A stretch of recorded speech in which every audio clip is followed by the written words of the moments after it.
こんにちは。今日のスピーキング練習を始めます。Massage. Massage is a proven cure to stress. No one knows precisely how the massaging of flesh quiets the stress response, but the effects can be dramatic. Over the past 23 years, psychology Tiffany Field of the University of Miami Touch Research Institute has published studies suggesting it can hasten weight gain in early birth babies, improve lung function in asthmatics, and increase the immune function in men with HIV. Healthy people may benefit too. In a 1986 study, medical workers who got 10 biweekly massages outscored their colleagues who didn't receive massages on timed mass tests. There are many other options from yoga to biofeedback to music therapy, and none of them excludes the others. So do what works for you. And whether you go to church, join a support group or start a diary, find a way to talk about your feelings. Studies suggest that group support can extend the lives of people with skin or breast cancer. And researchers showed recently that people with asthma or rheumatoid arthritis could ease their sickness by writing about the most stressful events in their lives. How can such different exercises have such similar benefit? The key experts agree is that they fight feelings of helplessness.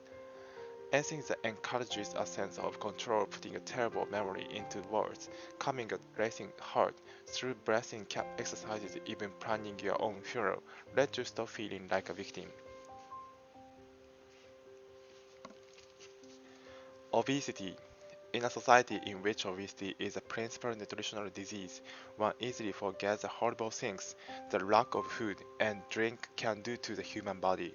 Yet obesity itself is merely a form of hunger in disguise. The specter of overweight stalks some of us the way starvation stalks others. That is because we humans have long developed the ability to both eat and to overeat. The stomach bears witness, though it is a small muscular sac when empty. It readily expands to taking several pounds of food at a time. Booking meals of 10,000 or more calories pose no mechanical or physiological problems. Healthy people who have endured considerable weight loss over a number of months as a result of food deprivation can eat in great volume. After volunteers in the famous laboratory hunger study returned to eating freely, their daily consumption rose to 10,000 calories. Yet no matter how hungry at the outset, human beings do not ordinarily continue to starve themselves so resolutely that they swell to gigantic proportions. We have an almost irresistible urge to eat. But we also have at least some built-in controls that reduce our appetite for food and that limit the accumulation of excess fat. Sports medicine. Sports medicine encompasses four areas: preparation of the athlete, prevention of injury or illness, diagnosis and treatment of injury, and rehabilitation. Physical preparation involves a program of conditioning exercises designed to develop certain muscle groups and to increase cardiac output and oxygen intake. Mental preparation focuses on building self-image, maintaining motivation and discipline to train regularly, avoiding undue risks, and learning to accept whatever changes in lifestyle may be necessary. Mental preparation also helps athletes to handle the psychological stress associated with the risk of injury or illness. Practitioners of sports medicine advise manufacturers on the development of equipment that enhances performance and promotes the health and safety of athletes. Athletic shoes, for instance, are continually improved to boost athletes' speed and endurance while providing comfort and protection from injury. New materials make sportswear more comfortable and protective and can increase performance by decreasing friction and resistance. Nutrition is a critical aspect of sports medicine. The wrong diet can seriously impair an athlete's performance and health. Nutritional counseling by trained professionals can ensure that athletes have what they need in terms of nutrient adequacy, energy requirements, protein and carbohydrate distribution, timing of meals, and fluid intake. In the late 20th century, increasing attention was given to athletes' use of so-called performance-enhancing drugs, such as amphetamines and anabolic steroids. Today, practitioners of sports medicine must be prepared to advise athletes about the serious health risks associated with such drug use.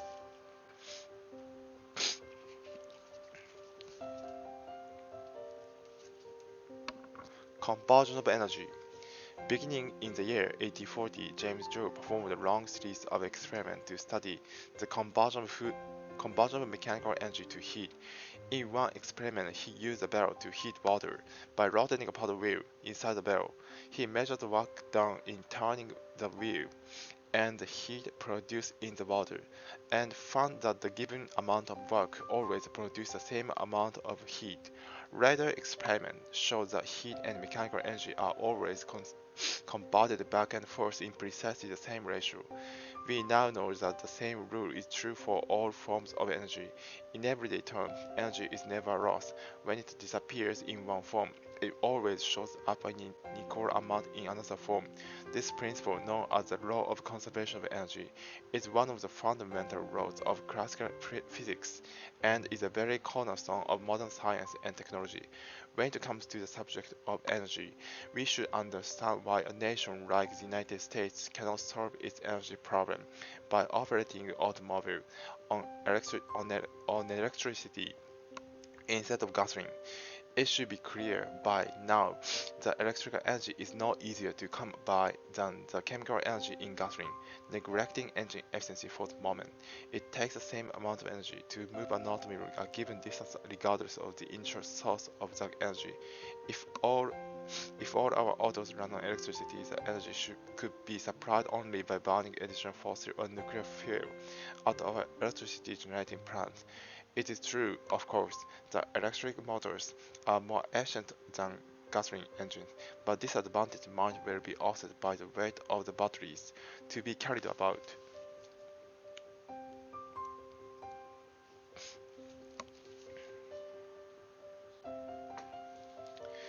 Analysis and mechanics. The scientific revolution has bequeathed to mathematics a major program of research in analysis and mechanics. The period from 1700 to 1800, the century of analysis witnessed the consolidation of the calculus and its extensive application to mechanics.